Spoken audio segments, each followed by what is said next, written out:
I want to tell you about the night my family called me a failure. Not behind my back, not in whispers passed between cousins at a holiday gathering. To my face. At the dinner table, with the good china out and the candles lit and the kind of warm family atmosphere that makes cruelty feel somehow worse because it arrives wrapped in something that looks like love.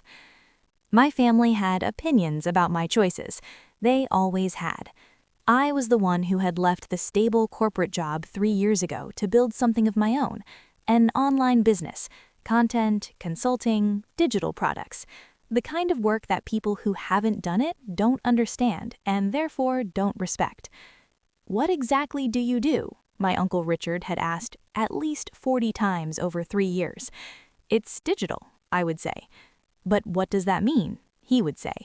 And I would try to explain and watch his eyes glaze over and conclude that some conversations aren't worth finishing. My mother worried quietly.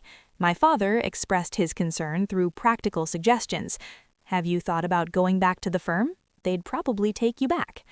My sister Lauren had a government job with a pension and benefits and a very clear answer to the question, "What do you do?" And she had never let me forget it. I just think you're making it harder for yourself than it needs to be, she had said approximately once a month for 3 years. The dinner was my parents' anniversary. 35 years. The whole family gathered. Aunts, uncles, cousins, Lauren with her husband, my grandmother who said exactly what she thought at all times and considered this a virtue. I arrived in a good mood. I had just closed the biggest month my business had ever had. Numbers I had worked toward for 3 years. Numbers that had required everything I had. Late nights, failed launches, months where I had questioned every decision I had ever made. I had not told anyone yet. I was saving it. Not for a performance, not for revenge. I had simply decided that this dinner, surrounded by the people who had doubted most loudly, felt like the right place to share good news. I had no idea how right I was. The failure conversation started, as these things often do in my family, casually. My cousin Marcus had just been promoted. There was toasting, congratulations, the warm, collective pride of a family celebrating one of their own. Emily, my Uncle Richard said, turning to me with the particular expression of a man about to be helpful, have you thought any more about going back to a real job? Real job. My job is real, I said pleasantly. You know what I mean, he said. Something stable, with a salary. Richard, my mother said, not defending me, just managing the table. I'm just saying, Richard continued, 3 years is a long time to be trying something. At some point, you have to be honest with yourself about whether it's working. And then my grandmother, bless her, said, the girl has been failing at this little internet thing for 3 years. Sometimes you have to admit when something isn't meant for you, Emily. The table went quiet. Not the good kind of quiet. The kind where everyone is looking at their plates and deciding whether to intervene. Lauren looked at her wine glass. My father cleared his throat, and I felt something shift inside me. Not anger. Clarity. I put down my fork. Slowly, deliberately. The way you put something down when you are choosing your next move very carefully. What would convince you? I asked my grandmother. Genuinely, pleasantly. She blinked. She had not expected a question. Convince me of what? I asked. That it's working, I said. What would you need to see? She considered this. A real income, she said. Something you can show, not just talking about potential. Something I can show, I repeated. Numbers, my Uncle Richard helpfully added. Real numbers. Numbers, I said. Okay. I want to tell you what happened in my business over the previous 3 years. Year 1 was survival. I left the corporate job with 8 months of savings and a plan that felt solid and terrifying in equal measure. I built slowly, made mistakes, rebuilt. Lost a client I had counted on, found 3 smaller ones. Learned more in 12 months than I had in 4 years at the firm. Year 2 was growth. Painful, inconsistent, occasionally humiliating growth. The kind where you have a great month followed by a terrible one, and you have to trust the trajectory even when the individual data points make you want to go back to a salary. Year 3, the year I was currently in, was different. Something had compounded. The audience I had built, the reputation, the products I had created and refined and improved, the referral network that had taken 2 years of showing up consistently to establish. 3 years of people telling me it wasn't working. 3 years of building it anyway. And last month, it had worked. I reached into my bag. My phone was in the side pocket where it always was. I unlocked it, opened my business dashboard, the one that showed revenue in real time, updated automatically. I had looked at it that morning and felt something I had been working toward for 3 years. Pride. Uncomplicated, earned, nobody can take this from me pride. I turned the phone screen toward the center of the table. "These are last month's numbers," I said. "Real numbers. You asked for something I could show." The table went very quiet.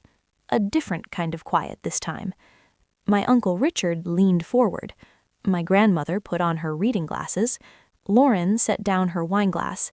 And one by one, as the number registered, as the specific figure on that screen landed in the minds of the people who had been calling me a failure for 3 years, their faces changed. The number on my screen was not modest. Last month alone, 1 month, my business had generated more than my Uncle Richard made in a year, more than Lauren's annual government salary, more than my father had made in any single year of his 30-year career, in 1 month. I did not say any of that out loud. I didn't have to. Math speaks for itself. My grandmother was the first to speak. She said, That's 1 month?" "Last month," I confirmed. "My best month, but not by as much as it would have been a year ago."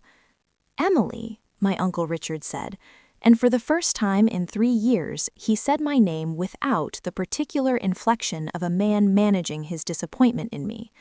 "This is... how?" "3 years of work," I said simply. "But the income, this is... real," I said.